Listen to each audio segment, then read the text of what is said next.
What is happening, YouTube? This is Immortal Coil, your future minister of whiskey mysticism. Revolution is my name. Coming at you Wednesday, August the 5th, 2020. It's 6:30 p.m. Pacific Standard Time, and it's time to get savage.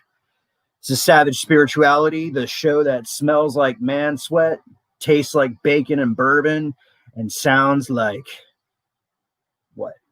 A big dick slapping on the table. How about that? Something like that. With me today, my good friend, Sporking Motherfucking News Podcast. How are you doing, my friend? I am good, brother. How are you doing, man? It's good to talk to you. Yeah, it's good to fucking jaw jack with you. It's been a little while. It has, man.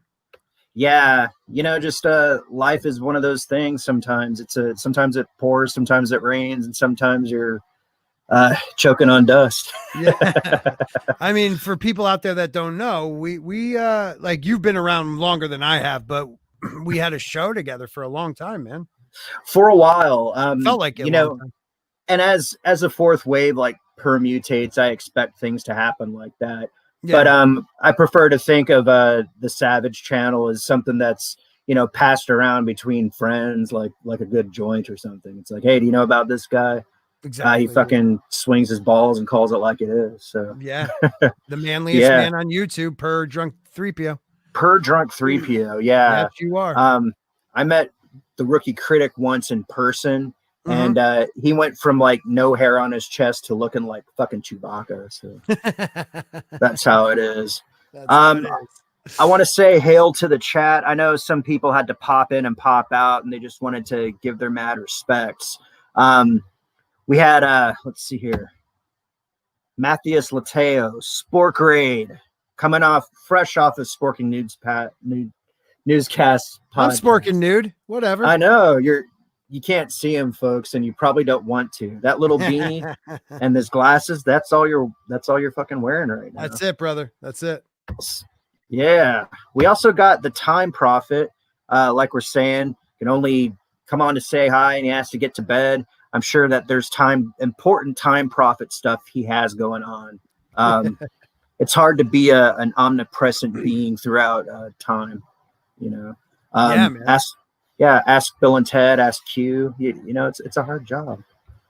We got Lady Toriel. Now this fun young woman, she was actually one of my first followers back when I had like 50 people, and I was still like, doing like a really cheesy in my apartment videos.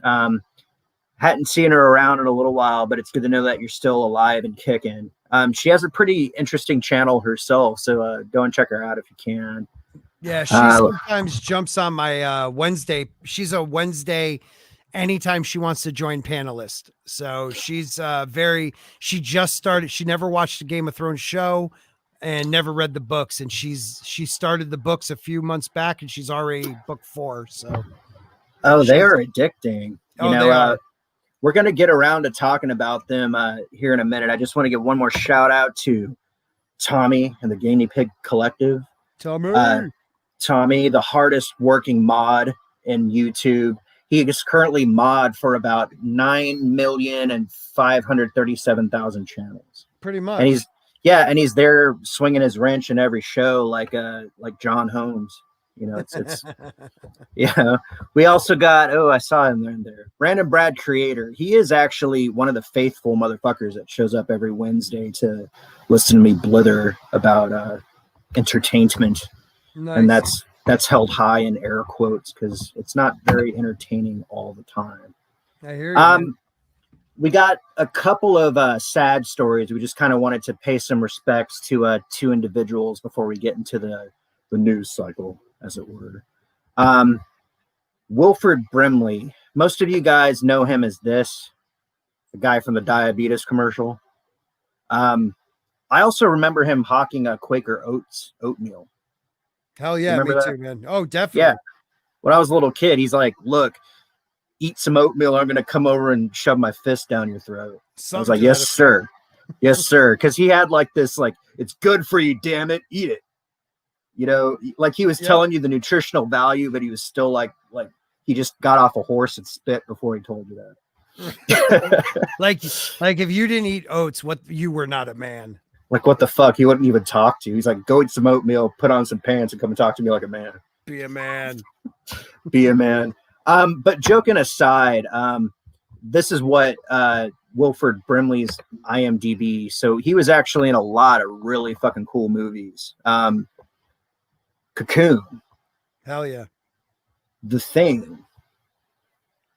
The Natural with Robert Redford, and of course Hard Target with Jean-Claude Van Damme. And that last one's a little bit silly, but Cocoon, The Thing, and The Natural, they're all movies that you guys should either have watched already, or you should go and unfuck yourself and pause this and listen to it at work tomorrow.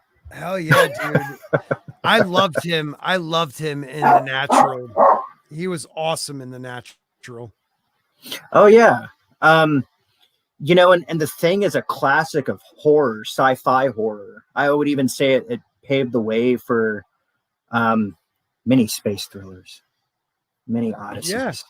Yeah. And then of course, Cocoon. That's one of the first time I saw a movie where extraterrestrials and spacecraft visiting Earth was treated not as like a horror thing, but as a, oh my God, these are people and we got to do for them. We got to help them in some way. Right. So, Wilford Brimley, I'm going to go ahead and raise my shot glass to you. Raise my water. There you go. Good old Boilermaker. You got some whiskey followed by an amber ale. Salud. Salud, brother. Mm-hmm. Even though you're never supposed to toast with water, I guess. I don't know. Well, we'll call it a virgin vodka. Right. The way I look at it is if I started drinking right now, it would be an ugly scene anyway. So let's just go that way. Well, me and Random Brad will fucking there you go. Man you up real quick. You'll level up. Thank you. Thank you. You'll go from a leather overcoat to chainmail. All right. One more person that I wanted to give a shout out to is this guy right here. Now, he's not as famous a name as George Lucas or Peter Mayhew or even Kenny Baker, if you know who that guy is. This is Tom Pollock. He was a Universal chief, but he was a lawyer at the time George Lucas met him. And don't laugh at him. I mean, fuck, he worked harder than you did. But he was the guy responsible for getting George Lucas. Here's a quote.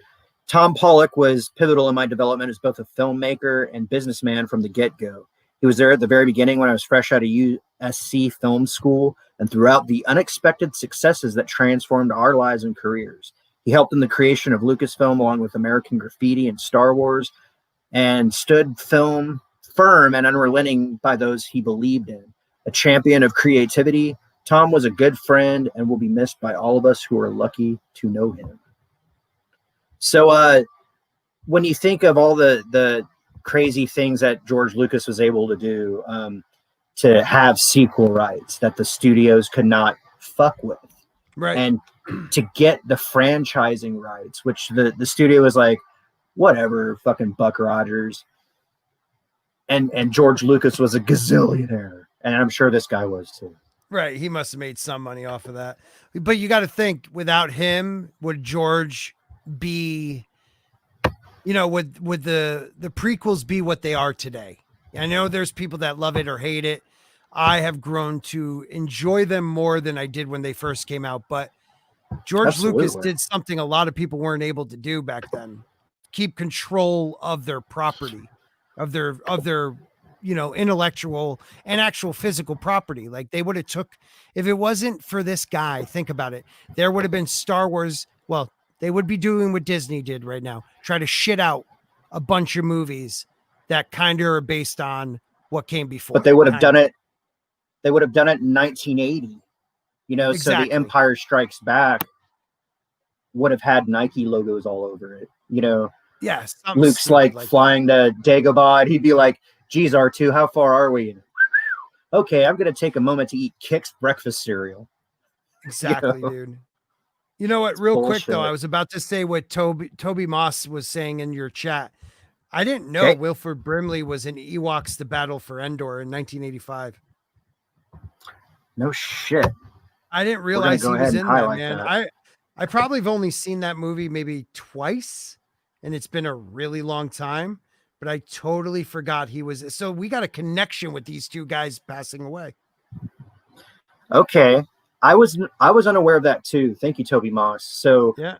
Wilford Brimley did touch the Star Wars universe. Yeah. That is And very synchronistically relevant. Thank you, sir. really, man, really. I mean, he's been in a lot of shit too. Like he was in the original True Grit. He was in the Waltons. That was like what he was really The known for. Waltons. Yeah, the Waltons was Yes. his jam. You know, but Yeah, he's he was been like, in some crazy stuff. mm-hmm. Well, But yeah, thanks we for got that that. connection, brother. Now, to what Spork was talking about here, Matthias, he says, I used to like the prequels, then I became an adult and realized that they were bad. See, I actually flipped on that. I hated the prequels when they came out. And it's mostly I still don't like Anakin. I didn't like the acting. And the chemistry between Padme and Anakin was just not, like there was more passion between Han and Leia in like one scene than there was in the whole three, I'll say two movies Yeah. because the first one was a little kid, but the two movies, it was depressing. Well, so I've been a lifelong Star Wars fan, and Yeah.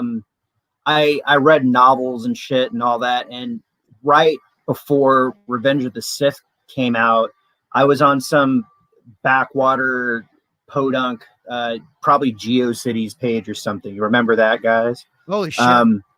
Yeah, and I found an early draft of Revenge of the Sith, and I would say probably 70% of what I read made it into the actual the film version that we saw, but there was obviously some stuff that was still being worked on.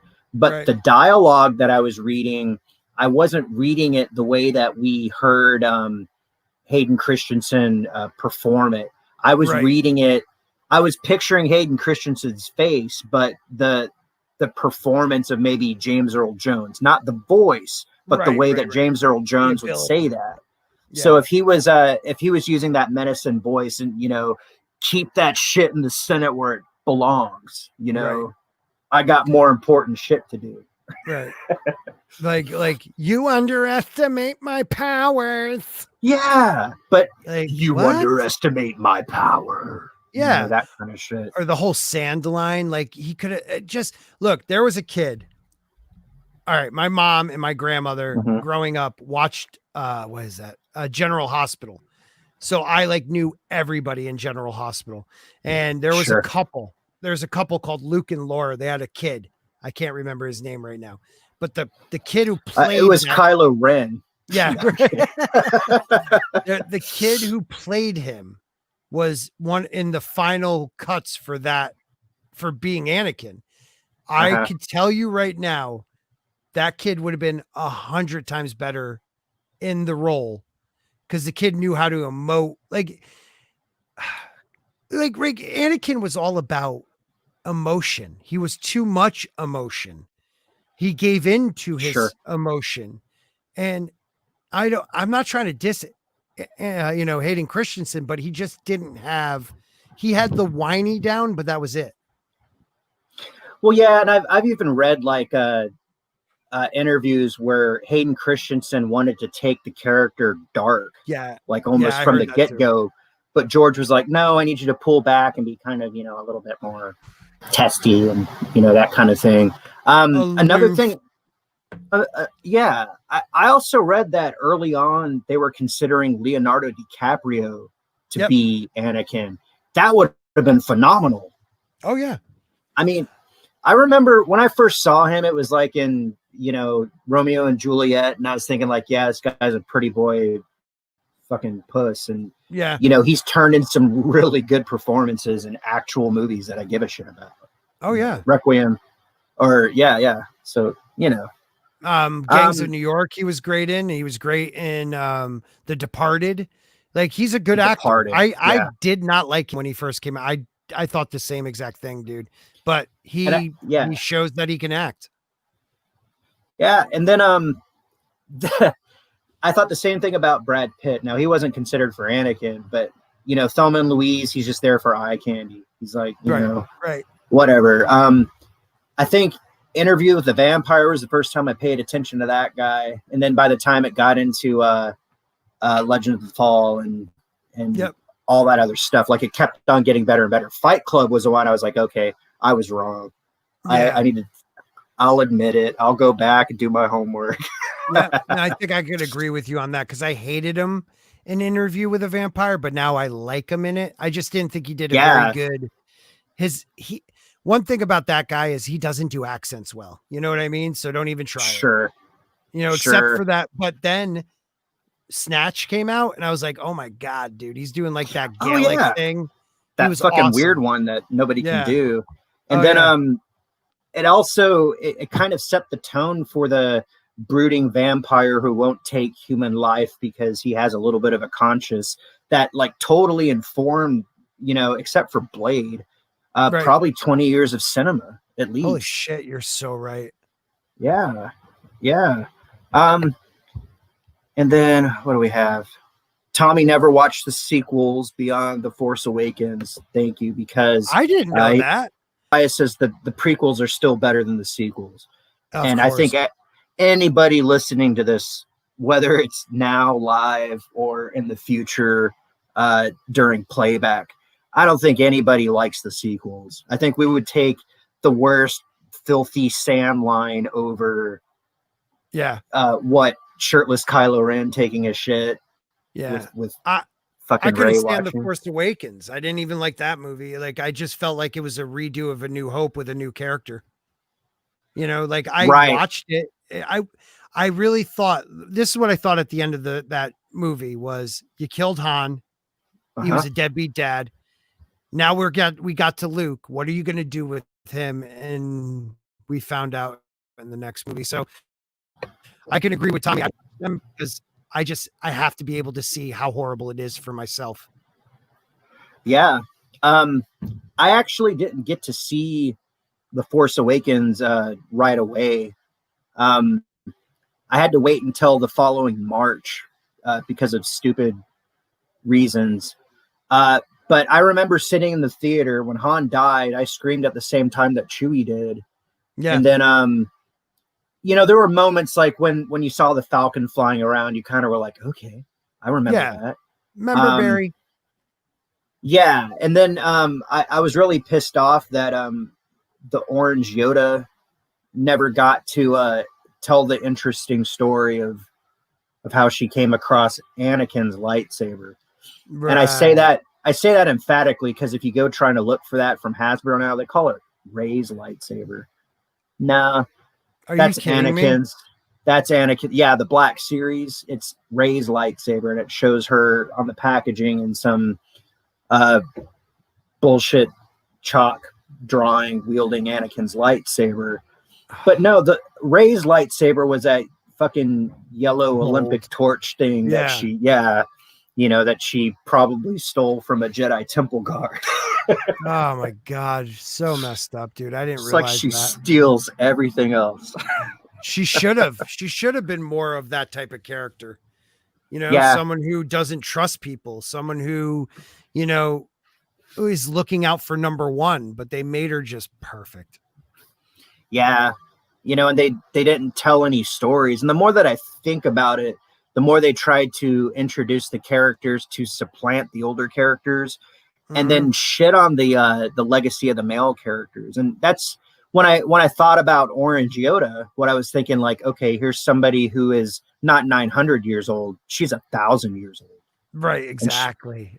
And she's force sensitive. She just never was found by the Jedi Order at the height of their power and trained as a Jedi. She decided it was more, you know, lucrative to start a bar. Exactly. Exactly, man. And there's like, people that haven't seen TROS, I completely respect that. I watched it because I'm doing, movie reviews at the time, but I have to say, The Rise of Skywalker was the movie that made me come to the terms that I don't want to review shit anymore. Like I still haven't really reviewed much because I just do live streams now because I'm so sick of what Hollywood has given us. But I made sure not to pay for it when I watched it. It's also hard to remain objective when really you've is. been trashed by the studios who are making these movies. Yes, sir. You're already telling me that because of my age and my gender and my race that I have no place in your audience watching your movie. Right. Okay. I'll go watch something else that doesn't, I'll go buy Cyberfrog. Yeah, right. Look, dude, the Kathleen Kennedy era at Lucasfilms is one of the reasons the country is where it is right now. I truly believe that. Sure. And I'm not going to go into it, but you know what I mean. I do. I really do. I think that they were counting on a certain political landscape in which they could flourish. And then yeah. And, so going back to the chats, we have, we have Brutal Morningwood. I love Brutal. He said that he recently hopped over. So I appreciate you coming and checking the channel out. I don't know if I've encountered you in the fourth wave chat, but most of the people here I know from that chat. So thanks for coming out and giving a chance. I want to go ahead and do another shot for you guys before we move into the next area of discussion. And I'll hit my vape. Mm-hmm.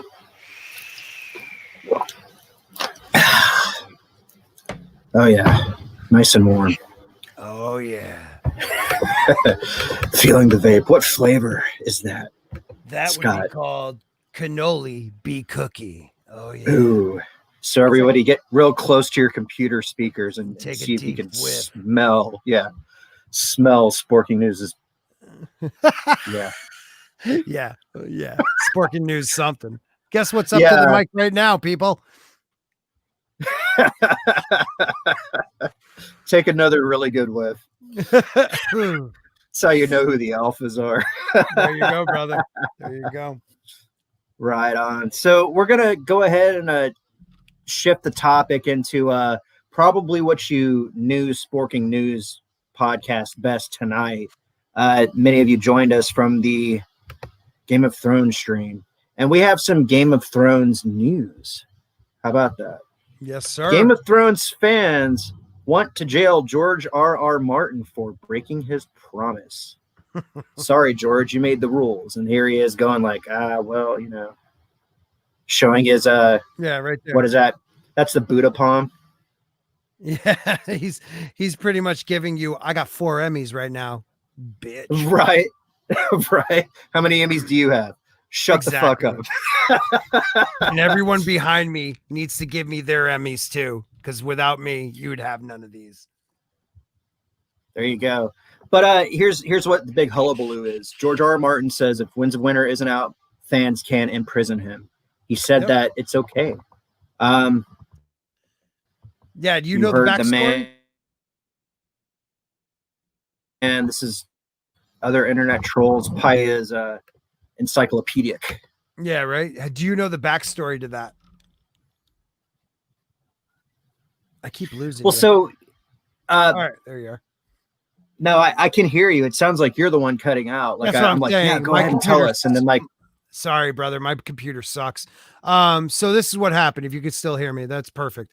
So George R.R. Martin last year got an invitation to, it's a really great, like little video this guy put together about, coming to New Zealand and finishing the book there in the quiet of New Zealand because of all the shit he does. And, he responded to, I would love to take you up on that, but he was already going to New Zealand to Worldcon, which just happened like a week and a half ago.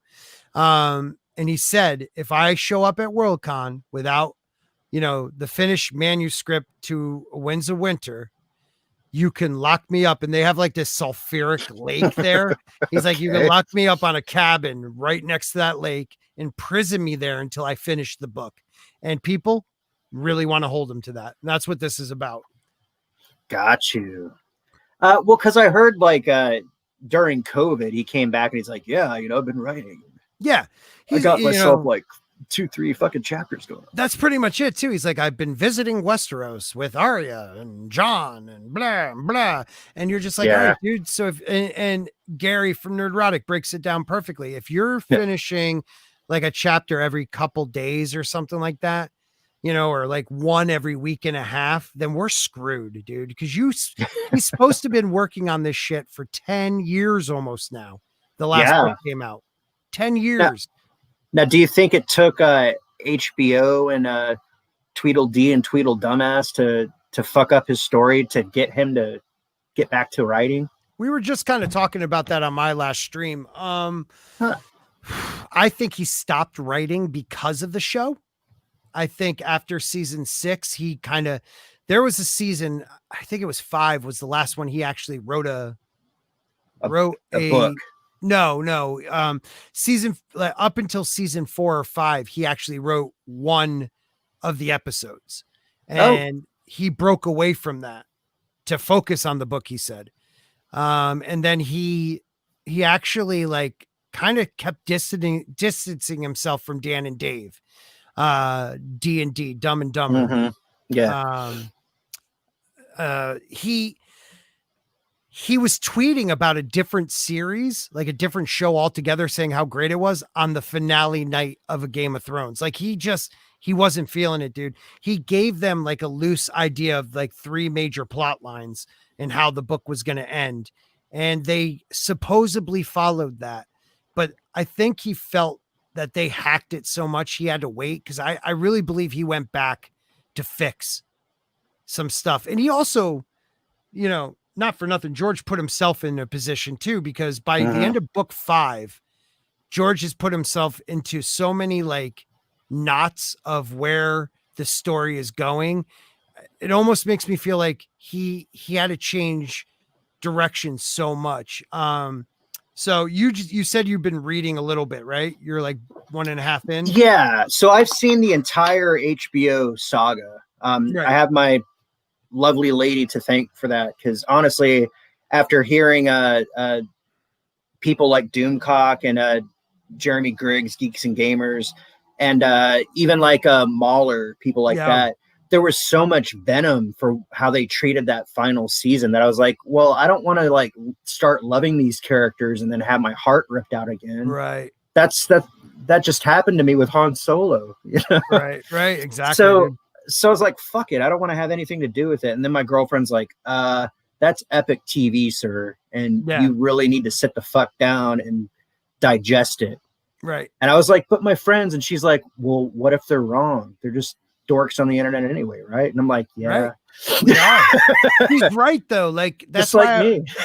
Exactly, right. But that's what I was talking about with The Rise of Skywalker. Like everyone who saw it, because I didn't see it for like a month after it came out, and everyone saw it, everyone hated it. I still had to judge it for myself. You know what I mean? So like I respect what she's saying. For real. And I think that's why a lot of times like dudes, we get set on a single mind track and we just want to like, hack away our problems or drink them down or whatever, right. Or pretend that they're not there. And that's why beautiful women are a valuable resource, because they think differently than we do. Hail and we think differently brother. than they do. Yeah, it's perfect. Yeah. But again, really quick to finish what you asked me, I do believe George was on a certain path. And the way the show went and the way they ended it, I really think he might have went back to tweak some of it. But he also wrote himself into like these never-ending stories of certain characters, not even in Westeros yet, but yet there's only 2 books left, so there's like so much going on that I think he just had to figure it out. And he totally like was supposed to go to this one area of Essos. I'll just leave it at that. And he even admits now he's never going to get there unless it's a flashback, because he just wrote himself into corners, man, and he has to find a way out of it. Well, yeah. So I'm about 500 pages into the first book. So the last thing that I've read, and this is also knowing the HBO thing. So none of these things are going to surprise me until I start to see where the show diverges from what the man wrote. Was where he went to the Godswood and he sent for Cersei, and he's like, "I know you fucked your brother. I know who those 3 kids are, and I'm going to tell the king." You're all the way up there. Yeah. Okay, and in the first book. Okay, all right. In the first book, yeah. Okay. Well, and I work construction, so like while we're driving out to job sites, I have like half an hour to, totally, man. say hi to Twitter and then do this. But I'm enjoying it so far. The first book and the first season are pretty fucking close together. Oh God, yeah. There's things that the show did out of necessity and to keep the continuity like it is, instead of having him think about shit he did while he was doing something else. So I appreciate that as a writing choice, but I'm curious to see where the next book or two is gonna go and to find the points where they diverge. Yeah, it's the first like 4 seasons has book material, but they started off episode like 1 or 2 changing the book where people didn't even realize it, and that's where like when I first started watching it was like, oh, I don't know, man. Like, all right, so you got Catelyn Stark in the first season. She warned in the show, she's like, Ned, don't go to King's Landing, it's dangerous. Don't go. In the book, she's the one that talks him into going. He didn't want to go. So like even little changes like that make a character like Catelyn seem better than she really was. You know what I mean? Like I should have picked it up then. It took me like till recent to realize, till season 8 to realize even they were messing with his story back in season 1. There was no reason to switch that except for you want this actress not to be hated. You know what I mean? Yeah. Like there was no story. There was no plot reason to change that. Well, then some of the casting choices too. I was shocked to discover that the ages that these characters were presented as in the books were a lot different than the ages of the actors that they chose. And I know that there's some brutal stuff and some sexy stuff that happens to these guys that probably is illegal to depict in most Western countries. But also that, like when you read the book, I think that the descriptions of Catelyn and Cersei are a lot more attractive than the actresses they cast. And that's just me. That's just my preferences. And that's because you're also 10, 15 years younger in the book. Exactly. And I remember thinking like Catelyn looked a little too old. And Cersei, I remember her from a ton of other shit. So I'm like, oh, okay, that's Terminator Sarah Connor. The Chronicles, the Chronicles. Lena Headey. Yeah, and she was a good actress. Like she grew on me. Catelyn did too, which is why the Red Wedding was so fucking brutal. But Cersei, especially by the point where it got to shame. I was like, okay, this is some good shit right here. I'm sold. I'll fucking set aside my prejudices and see where this winds up taking us. But then again, in the book, Cersei's so much worse. You know what I mean? Like they wanted Lena Headey to be liked in some ways. And it's like, you don't need to take that. Like Joffrey, they played so perfectly in the show. Like he was a sadistic little prick, but like they wanted Cersei to be liked. So you felt for her, but also hated her. I mean, in the books, you still can get that a little bit, but she is not the mother type. Let's just put it that way. No. They're pawns. Well, we do have one more story, but I want to take a quick moment to address the chat because man, they've been saying some like pretty fucking cool shit. Let's see. Matthias says the reason he can't do his thing is because he's in the cabin in the mountains making eggs and bacon and playing with the flock of deers. Nice. That's a very powerful image, you know. Yes, I want to picture him with like a spear and a loincloth and his hair's all wet. He's running through and like stabbing the fucker in the heart. Like Castaway. Yeah, like Castaway. I wonder what his Wilson would be. Right. His typewriter's probably Wilson. Yeah. Exactly. Something. The dude still, okay, so he doesn't even use a typewriter. Like that would be old school. He uses it like a dot matrix DOS computer. Oh. Yeah, like he finally learned how to like use an external hard drive to back it up, because my biggest fear was also always that thing was going to crap the bed. Well, yeah. And I know that there's some resistance to technology when you find something that you're comfortable with, or if you're just straight up, fuck all this. Like it took me forever to get a cell phone because, you know, this Spork, I'm one of those tinfoil hat motherfuckers. And I'm not going to microwave my fucking parietal lobe for 10 hours a day talking to bullshit people I don't even want to know anyway. If you want to fucking talk to me, call my damn house. And if I'm not there to answer the phone, I don't want to talk on the phone. Right. It's the truth, man. You know, like remember when you grew up and someone knocked on the door and it'd be like, oh, I'll get it. Now when someone knocks on the door, you like peek out the window, like who the hell is coming? Yeah, dude. House? You fucking rack your shotgun. You're like, who the exactly? I didn't invite nobody over. Exactly, dude. Exactly. It's such a weird world we live in, and screw 5G. I'm with you, bro. There you go. Toby Moss thinks that he's been working on spending HBO money for 10 years. Well, there might be something for that. It's something. I mean, I don't, hey man, I'm a capitalist. I respect the game. I get it. Like make your money, dude. You worked hard. He has been in writing in Hollywood for decades before he made it big with Game of Thrones books, and then even bigger with the show. So I understand that. It's just, you know, there's a contract made between a writer and his fans that if I start this, I'm going to finish it. And that's all I care about. Like, just finish it, man. And all be forgiven with me, dude. I will not hold it against him at all. Right. And then it sounds like Tommy has been having problems with YouTube. Like it blocked my video for a little bit, or maybe it was technical difficulties or something. Like he had to exit and come back to fucking watch it. And everybody's just like, you know, fuck YouTube gremlins, blah, blah, blah. Well, that's why I actually, like, now that I hit a certain sub count, I can share your stream on my YouTube page. And I just did that through like the community. Thank you, sir. I'm a big deal now. I appreciate, well, fuck, dude. You know, if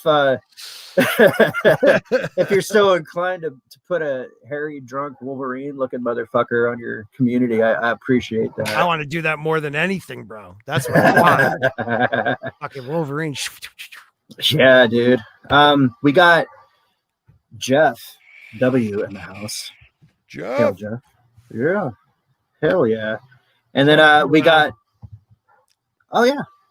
Yeah, Jeff's a good dude. Yeah, man. We appreciate everybody coming out. And then we got our fellow fourth horseman, Bear. Nerd fun. Yes. It's a family reunion, guys.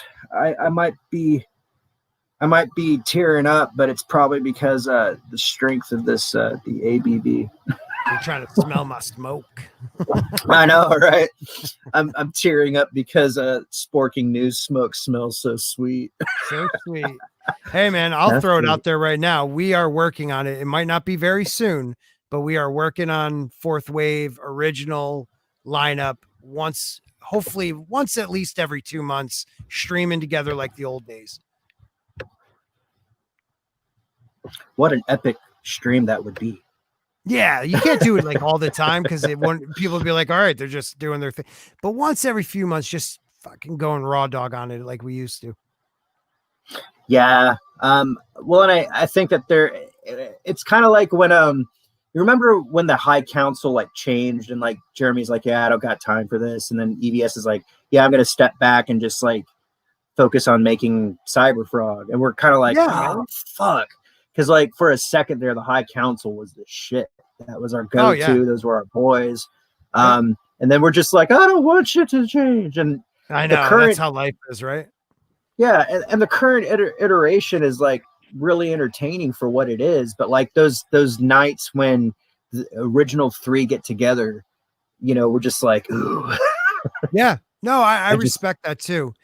I yeah, loved the original three, brother. I loved them. And I gotta say right now, I really enjoy Jeff, Tom, and Mecca. And they always have like a guest that usually rocks it, like our boy Stephen Walton, Mr. Big Time there High you Country. go. But like Fucking on I the Learjet and shit fuck coming off yeah, the dude. mountain. I respect that, man. Like, I mean, Tom's one of my favorite YouTubers. So, and Mecca, I love Mecca. She just doesn't put up with anybody's bullshit.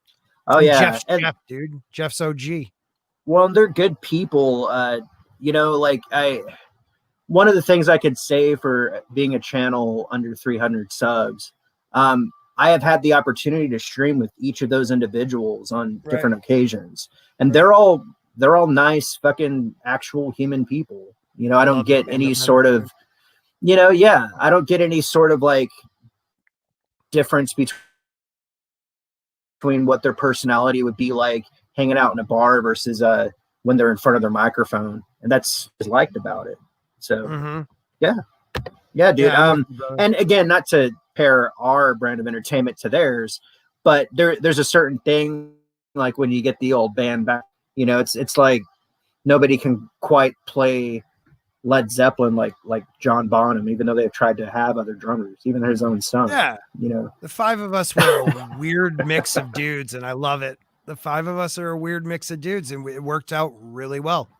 And like you said, people move on to different projects. People like look at me. I had to tell, like I had to focus on my channel a little bit more. So, and like what you're doing right now, and what Bear's doing, Bear's jamming out music and stuff, and you're like building on your brand. Like I enjoy yeah, streaming on my channel, and I love streaming with you guys. I love streaming with Steve. People thought we broke up and we all like hated each other or something like that. And I always found that kind of funny. nah, I kind of wish that was still like the idea of it. Like people thought we all hated each other because that would be like, will they ever get back together? the controversy. I should tell you to go fuck Well, off and and just fucking I know, disconnect. I'm out. and that's the problem is like I could tell Scott to fuck off and he'd just be like, all right, eat my ass, man, and then we just Yeah, talk about the next news article. exactly. Fuck it. Yeah, so look forward to that, folks. We're planning something, and when it's coming down the pike, you'll definitely hear it from us. Just don't tell Steven. We won't tell Steven. We'll actually notify Steven through some coffee enema packaging label Exactly. That'd be great. mailed to his house. It'll be the StreamYard link. So Get a coffee in the chat for him. oh yeah. All right, let's hit So that. What we got?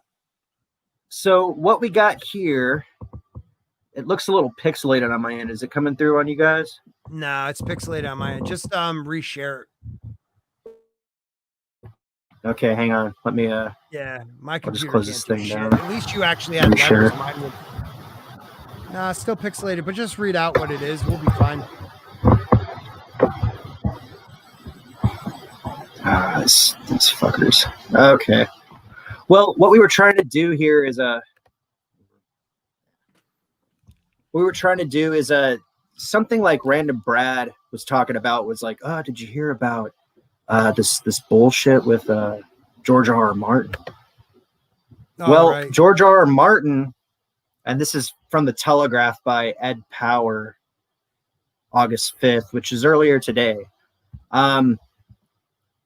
He got in a little bit of trouble, according to the SJWs. On Saturday, August 1st, Game of Thrones author George R.R. Martin made a short trip from his home in Santa Fe, New Mexico, to the Jean Cocteau Theater in a downtown art house cinema he has owned since 2006. There, he donned a selection of silly hats, reminisced about some of his favorite science fiction authors and editors. He also botched the names of several up-and-coming writers and plunged the science fiction community into a fraught debate. A fraught debate, Scott. Ooh, fraught. About diversity, privilege, and the appropriateness of sporking wacky headgear during a ceremony watched by thousands globally. Uh-oh. Dude wore a hat. And those are, yeah. Hat. So whenever you see these keywords pop up in an article, you two, you know what kind of article that you're getting. Yeah. Yeah, dude, it's these people are it's a mess. And you know, it started a few years back. And if you really want to, after this stream, there's a video by Gary at Nerdrotic once again, because he's a huge Game of Thrones fan. He talks about what actually caused this idea of diversity in science fiction needing to change. Like, instead of just saying, hey, go write a book, then, like, it was like forced diversity, which is just dumb to me. Like, you can't blame the artist who writes the book. Blame the people that are, you know, producing the shit. Like, I'm just sick and tired of, like, it's George R.R. Martin's fault that he mispronounced a couple people's names. The dude's 70 something years old. And then he quotes a white guy who is a legend in science fiction. You know, oh, it looks a lot better now, man. Well, and here's the thing that gives it context. Okay. Martin was fulfilling his duties as Toastmaster of the Hugo Awards, Science Fiction and Fantasies Answer to the Oscars. Okay. Now, what, Scott, pretend I'm an idiot. Tell me what a toast is. When you roast something or toast it, what are you doing? So Toastmaster is pretty much, I wish it was. Toastmaster is more like just the MC. He is he's the MC of that the awards. And it's pretty much, I think it was only for best. I don't even know if he did like the whole show because I didn't watch it, but I think he was at least the best, you know, book that year, or for this past year. But yeah, that's all he was. Toastmaster is a corny way of saying MC. Okay. So Martin was fulfilling this role. As in the case across popular culture, the genre has been reckoning of late with its problematic past. In that regard, Martin's blundering, and this is clear editorializing right here, blundering performance could not have come at a more awkward moment. Now, this is the thing, is like, I think he thought he was being funny, and I think that he thought he was talking to people who were hyper familiar with the book and loved the book like he did. So it's kind of like if I don't know, if I'm a huge Star Trek: The Next Generation fan, and if I was going to make fun of Mr. Worf, who's this big burly Klingon, I'd probably have him talk like this and be like, "Yes, Captain, can I get you some tea?" You know, something like that, where you know damn well what the character is, but you're gonna just go ahead and parody it somehow. Right. And another thing is, George doesn't fall for this social justice shit. And that's okay. So, Lady Toriel, we're not going to talk any more Game of Thrones, but I'm going to bring it up a little bit. But it's not going to ruin it for you. So I think one of the reasons he hasn't finished this last book is because of the world we live in right now and the style he writes in. It's very violent. It's very medieval. Women aren't treated right. But also in his story, women are powerful. So, like, you know, people just judge from clippets of what he has done in his stories, you know, and I won't go into detail. But like, you know, they judge what D&D did, which Martin never did. You know, he might have done it worse, but to a different character, you know, like they think he's this sexist when the man is like a self-proclaimed feminist. He's just writing a book set in a medieval world. And I think that's one of the reasons he's held back is because people like this will tear his next book apart, even when the fans will probably love it. Well, yeah. You know, and I think it's one of those things where you have to look at the world as it was, and not like as your fucking political prejudices dictate. In medieval times, men took what they wanted and they killed things, and they were brutal, and they raped, and they did all that shit. And that's part of why we called them, you know, the Dark Ages, because, you know, the power of the church was out of control. Kings had divine right to rule. There was no such thing as democracy, really. And if it was a faux type where you're just gonna kind of read the minutes and then do what the king wanted you to do anyway, you know.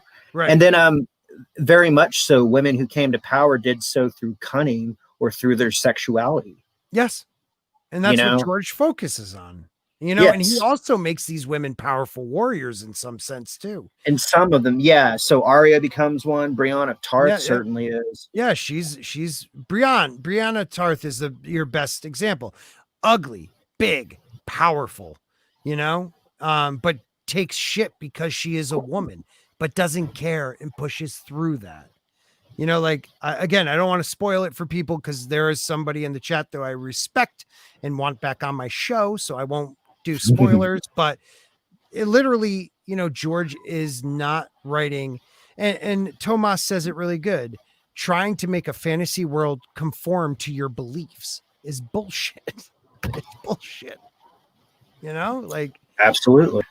It's stupid. It's stupid. And then this article, you know, you get some of the videos of the people that actually won the awards. And like, there's an Asian woman that won the award, and she talks about how, you know, important it is not to have pretty much white males in it.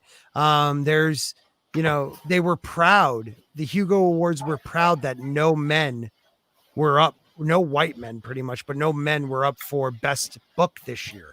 Like, man, look at that girl with two heads. What the fuck is up with that? Oh, sorry, guys. This is yeah. Something. And it looks like they married two different dudes. So they're a freaky deaky family. Wow. Okay. Is there two boobs? Oh man. All right. Maybe four boobs or so. Yeah. Something. Or like the total palm recall. Trees. Total recall boobage. Yeah. You know, the one part that every guy remembers. Every guy remembers.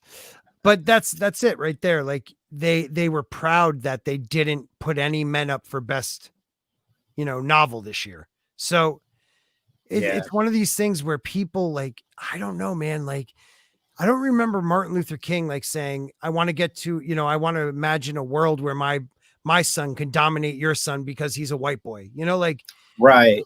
It was supposed to be, we were starting in the 90s to get to a place where everyone is equal, you know, and finally, like, the last ditch thing was like gay rights, and they got it. And then all of a sudden, this new generation of people wanted to put themselves into categories when that's what we were trying to get away from.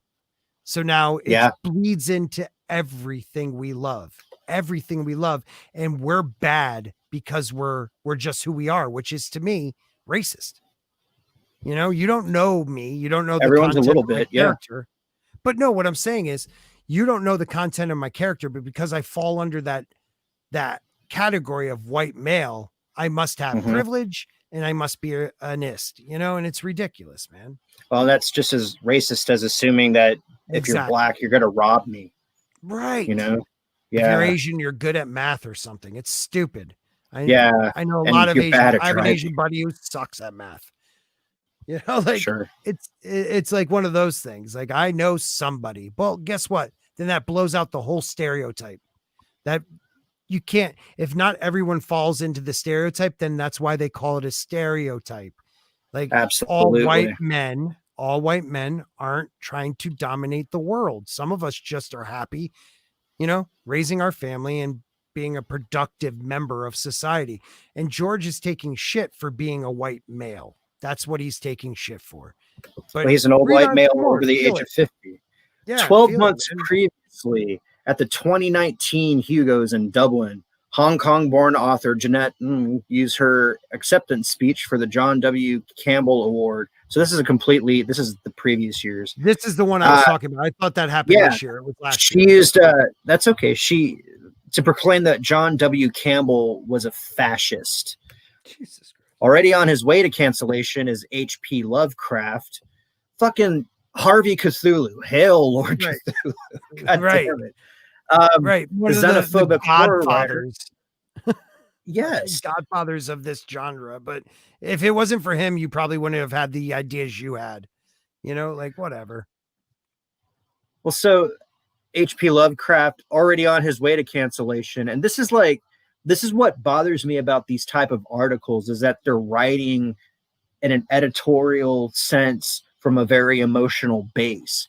and Right. the things that are present in the reality and in the mind of the writer isn't really what's going on. It's just like what he wants you to feel influenced by. So already on its cancellation is HP Lovecraft. Bull fucking shit. Well, I know there's no such thousands thing of as people who love that. well, there's also no such thing as news anymore. It's all objective. You know, like it all everybody has a point they're trying to make. There's no such thing as straight news. There may never have been, you know, and it just it makes me sick that how far it is gone. I mean, where in a court of law, MSNBC had to admit they're not news, they're entertainment. Mm-hmm. You know what I mean? Like we're in a place now where you can't believe anything you read. You have to really search out like multiple articles and see if, you know, it Confirm their all kind sources. of matches up because they're judging HP Lovecraft by today's barometer. You know, like, yes, Hitler bad, Hitler very bad. Scott does not conform or believe or support anything Hitler.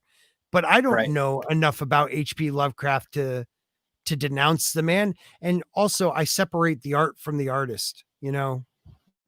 Well, Without and him, we again, wouldn't have George R. R. Martin. as we've said, certain forms of poetry and prose require the use of the historical idioms, and especially if they're doing it to make a point. So if you're writing something about the treatment of blacks in the 1930s and you fail to use the N word, then you are not acknowledging that part of their experience. And you're not doing it to denigrate them. You're just doing it to illustrate a realistic fucking thing that happened.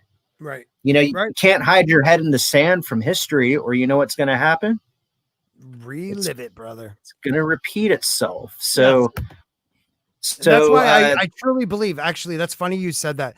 A friend of mine, a really good friend of mine who can't, because of his job, talk about things out loud, but he said that to me today in a text. He was like, you know, people that don't know their history are the people out there right now ripping down every statue they see.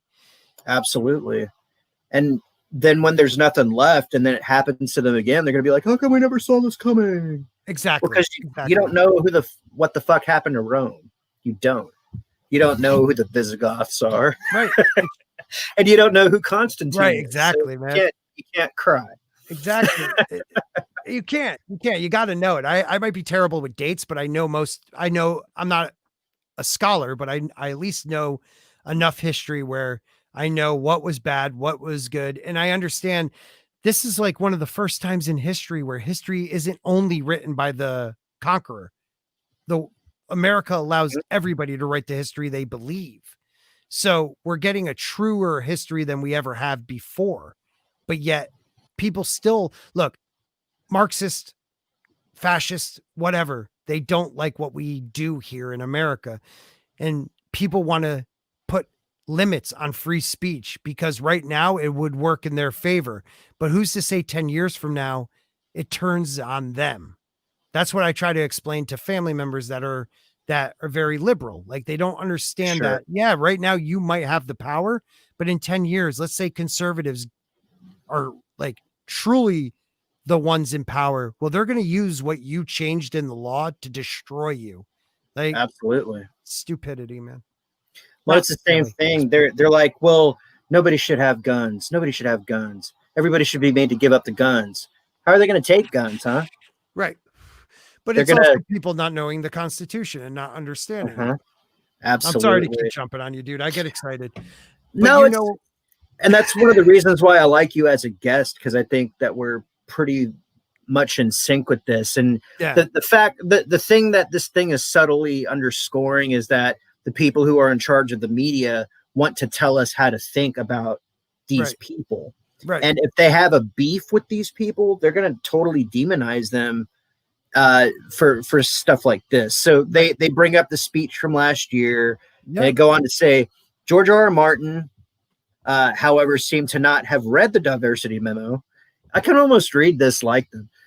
George R. R. Martin, however, seemed to have not read the diversity memo all the way to the end as he hosted the Hugo's to have taken place in New Zealand before the pandemic, right? Right.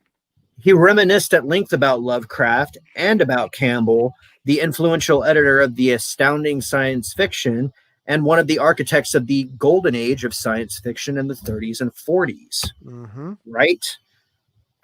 Campbell is a hugely important figure in science fiction. He mentored Arthur C. Clarke, Robert A. Heinlein, and Isaac Asimov.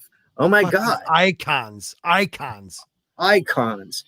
But his political views were shocking. For instance, he defended slavery and was a roadblock to the great African-American science fiction writer Samuel R. Delany, rejecting his landmark novel Nova on the basis that readers would not be able to relate to a black main character.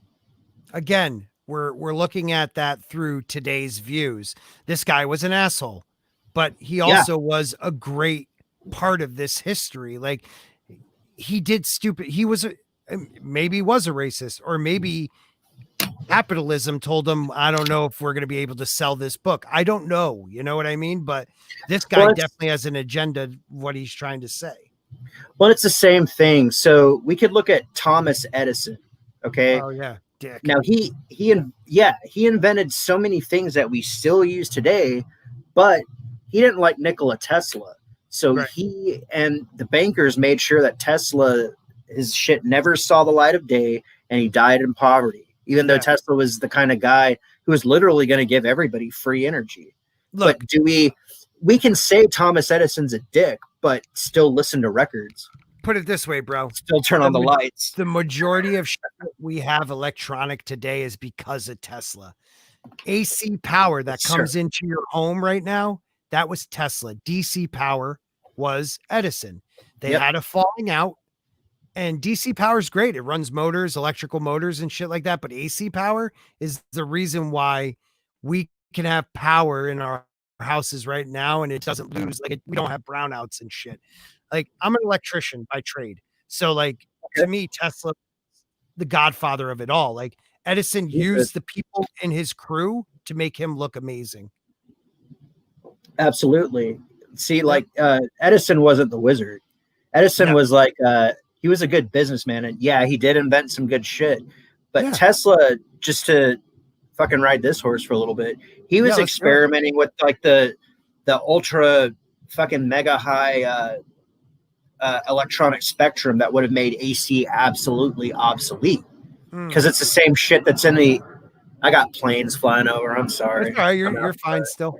You're fine. Yeah, but he was gonna tap into the electromagnetic field, which is everywhere. Everywhere on planet Earth, there is electromagnetic field, and he knew how to take that shit and turn it into little bitty things that can run everything. And you wouldn't have to pay anybody. You could just get up and drive or fly or whatever to wherever you're going. You'd have power in your house. You wouldn't have to slave to pay for energy like we do 3 fucking quarters of the year. That's just you paying your gas bill and your power bill. You like GPS? Thank you, Tesla. You like electronics? Thank you, Tesla. Like, you know what Edison was good at? He was a P.T. Barnum of electricity. He fried elephants and dogs to try to prove Tesla was dangerous. To scare people. Yeah, he was messed up. And ruling over fear, man. I mean, that's classic tyrant behavior. Mm-hmm. You know, and Tesla I digged because Tesla used to, like, he never said he knew, like, it wasn't him. It was, he would go into like a trance and be told these things, shown the picture of how exactly things were formed. The guy was on a different level. I mean, what you were just talking about, he tapped into ancient, like, Egyptian ideas. What do you think obelisks are? They're exactly like a Tesla coil. And you could put a light bulb in the ground 100 meters away and still light that freaking light bulb. Still light it up, man. Sick, dude. It's sick what he was planning on doing. Oh yeah. You know, we'll have to do one of those freaky streams sometime about. Yeah, dude, I'm down with that. We'll get Final in here too. He loves that shit too. Oh yeah. Did you ever see The Prestige and David Bowie with Tesla? Yeah. Yeah. And I was like, oh, David Bowie, but I was so happy when it was Tesla. I was like, maybe people will pay attention now. It's Batman and Wolverine and Ziggy Stardust. And don't forget, a lot of Teslas, when Tesla died, government agency went into his apartment and took a lot of his paperwork, and it went to Trump's great uncle or uncle. He was a scientist. Yeah. Yeah, dude. There's so many cool things that like history could teach you that also will teach you not to be a stupid human being. Right. Yeah. Hang on a sec. Yeah, man. Yeah, I love Tesla. And while you're doing your thing, getting back to George R. R. Martin again, Toriel, no spoilers anymore. He is not the type to bend the knee, and I respect that. You know, but I also think because of that, he has held back releasing this book for the simple fact that he's scared. Well, I don't think he's scared. He knows people will try to cancel it. And will the publishing company bow down to social justice warriors and not publish his last book? You know, the last 4 years have been anti anything but what they want. And I'll just leave it at that. Anti everything but what they want, you know, like has to follow their SJW views. And if it doesn't, well, we're going to cancel you. Well, George R. R. Martin's book will be a cancelable book. You know, it's one of those books where, again, women aren't treated right. You know, homosexuality, people are scared to show that they're gay. Like there's just medieval ideas in it, and people can't separate the art from what's going on today. Well, so, and this is Jeanette Ng speaking again. Through his editorial control of astounding science fiction, Campbell is responsible for setting a tone of science fiction that still haunts the genre to this day. And you can picture her saying, sterile, male, white, exulting in the ambitions of imperialists and colonizers, settlers and industrialists. Absolutely. You know, her remarks reverberated through the science fiction world, and the John W. Campbell Award was quickly renamed the Astounding Award for Best New Writer. In that context, it was important that the 2020 award that had once borne Campbell's name be presented in the correct tone. Those are dangerous words. Correct tone. God, dude. The correct tone. That phrase right there scares me. Yeah. And then we got some asshole sounding off on Twitter. I read that shit all the day, so I got to go back to the asshole who's paid to write this. Instead, Martin mispronounced the name of the winner, Chinese-American fantasy writer. Go ahead, try that out, Sport. How would you say that? Where is it? Highlight it for me. Right here. Try that name. Kuang. Okay. I would say Rebecca F. Kwong. Maybe. That's my guess because, well, we'll talk about this in a little bit, but they put a bunch of names on cards for him and they didn't like coach him on how to say this shit. So he's not saying it wrong. He might have said Quang for all we know. Right. And if that's not how she pronounces it, and you know, and that's offensive. Yes. Dude, my last name, everybody screws up. Everybody screws up my last name, dude. Same, dude. I've been called the wrong thing my entire life. And here. It fucking sucks, but I don't sit there and, you know, fume over it. And I'm not going to like try to get an award changed because, you know, you said something that hurt my feelings once. Right. You know? So this young lady whose Poppy War saga draws on Chinese culture and history as much as the Game of Thrones takes inspiration from the War of the Roses and the Fall of Rome. Coming from the author who has required the world to wrap its tongue around Daenerys Targaryen, this was regarded as a bit rich. Well, he created the name, dude. Like, well, yeah. Of course. The only thing I could say against George is that this was pre-recorded, I believe. So if it was pre-recorded speech, come on, George, call somebody up. How do I say this name? Like I really believe he meant no disrespect. I really believe he thought he knew how he was saying it correctly. Well, okay. And I also want to say that there's something to be said for local dialects. And this is one of the things that I really liked about Star Wars. in Empire Strikes Back, Leia calls Han, and Lando Calrissian says Han. Right. And I remember hearing this interview.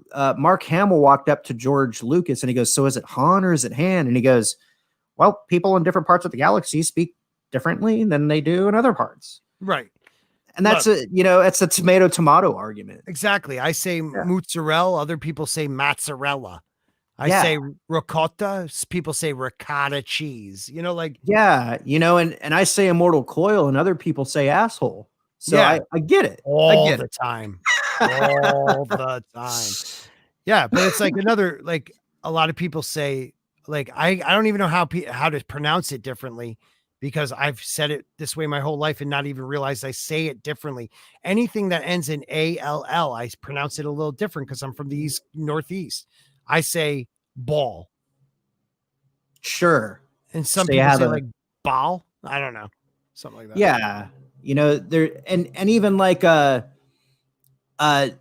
English people do this all the time when something we'd say mama and sometimes they'd be like mommer. Yeah. I like how they spell like color. Yeah, with a O-U-R. Yeah, dude. I've been spelling English my whole life, I guess, because I suck at spelling. Not that English people suck at spelling. I just don't know how to spell that well. So like, that's why I'm not a writer and I'm a talker. Like I always spelled it. My one teacher always asked me, "Are you of English descent?" I'm like, "I don't know." She's like, "'Cause you spell everything kind of like they would in England." I was like, they're the first ones, weren't they? Well, yeah. And it's just, I think it's colloquialism, but it's also like you take a group of people from Scotland who landed in Virginia and then moved to South Carolina, and they're talking all differently. They have different terms of phrase for common objects and sayings and fucking witticisms and all that kind of stuff. Man, and Final can definitely support me on this one because he's from Pittsburgh. First time I met like locals from Pittsburgh when I lived there, a guy turned to me and said, like there was like three of us. He goes, "Yins guys want to go downtown and drink some irons?" I was like, "Dude, is this guy speaking English?" And my buddy who's from the area turned to me and goes, "He just asked if you wanted to go downtown. You all want to go downtown and drink some Iron City beer." And I was like, "Holy shit, I got none of that." Sure. Dialects are a certain thing. So maybe, like you have a valid point. George pronouncing that name in his head pronounced it correctly. He wouldn't do it to disrespect somebody. And that's the tone this article is taking. He didn't care enough to learn the correct pronunciation. Right. So she said, if you were to take a new writer coming in the genre in 2020, I would tell them, well, if you're an author of color, you'd very likely be paid a fraction of the advance that white writers are getting. You'll be pigeonholed, you'll be miscategorized, you'll be lumped in the other authors of color whose work doesn't remotely resemble yours. Oh my God. And that's again, it's 2020. We're talking about people who are writing in the 1930s. Right. Who didn't even give a shit about safe spaces and Twitter and awards for shit. I know this. I don't know if this will come off, insensitive, but you're telling me in the 1930s, a black author's being told he's going to get paid for his work as an author. Like, well, that was he's lucky he was allowed to publish at all. Man. He could have been told to fuck off, and then the white guy could have published his work instead. And exactly. Claimed, so don't you think like, yeah, dude. Oh my God. Exactly. That was a perfect way of putting it. He could have been a ghostwriter and no one would ever have known his name, but someone took a chance on producing his work. And because of that, this man taught people that, doesn't matter the color of your skin. A great writer is a great writer. Someone had to take that first step and he did, But Martin wasn't done. No, he decided, for reasons best known to himself, to joke about the Oscar statuette as a golden eunuch. I wonder why. Maybe because he wrote one of the most successful fantasy novels that featured a eunuch. That goes to show you right here. This guy doesn't even know who George Martin is. No, this guy is just professionally offended, is what I want to believe. Yeah. And you that right there told me the rest of this article is bullshit, dude. Yeah. And I know you gotta leave soon. I think we'll end up winding down the show for the time Yeah, man, being. I had fun. I didn't want to leave early. That was No, good. that's fine. I tend to go between an hour 15, an hour and a half anyway, Nice, just to keep the things popping in your mind. But it's funny to me that this sort of editorializing and honestly social engineering is allowed to go uncalled, and then if to call it, you're suddenly lumped in with the things that they're decrying against. Yeah, dude. Last few years, I never knew how horrible of a human being I was until recent, because of me having different ideas that I thought everyone used to have that were positive and trying to move the world forward. Now I'm actually trying to hold people back, I guess. Like that's dumb? where we are. That's where we are, man. And then our precious entertainment mediums, the things that were giving us a real vision, like Star Trek, are now being turned into these grim, like, tomes of, hatred and decay, all because some people have such a sick sense of humor and experience of the world, man. They want to take Picard and turn him into a imperialist, a failed whatever, just like they did with Luke Skywalker. Luke Skywalker, pussies, dude. His love for Darth Vader, the guy who murdered billions of people. He's like, no, if I love this guy enough, I know I can pull him back. Right. I know all he wants is family. I'm going to give him that, and he'll stop the murdering. He'll stop the sifting. Because he used what the Jedi's power is. It's not force. Correct. It's emotion. It's wisdom. It's knowledge. It's emotion. Correct. Absolutely. And instead of Darth Vader, we're getting some, Kylo Ren, little puss boy. Yeah, and because of a bad dream, I can be a bad guy. I can rule the galaxy. Exactly. I got a bigger Death Star. But I got bigger packs. Right. But then, the same man who saved Darth Vader's, turning him back to Anakin Skywalker, had a bad dream and has almost killed his nephew, Han Solo, and Leia's son. He decided he was going to murder for a second. Bullshit. Man, you and Shellback almost said that at the same exact time. That's so that's proof of the interconnected overwhelming intelligence of the universe. Exactly, brother. Shellback TJC, subscribe to that man. Oh yeah, he's the big bald Ninja Turtle of the fandom menace, and one of the only YouTubers I have met in person. So I have had a mug and a shot with this fine gentleman. So awesome. That's awesome. Cheers to you. Well, I want to thank you for coming on, Spork. We got Tommy here. If you can throw up Spork's info one more time in the chat, I'd like to highlight his stream. Although I'm pretty sure most of you who are on here probably know him already.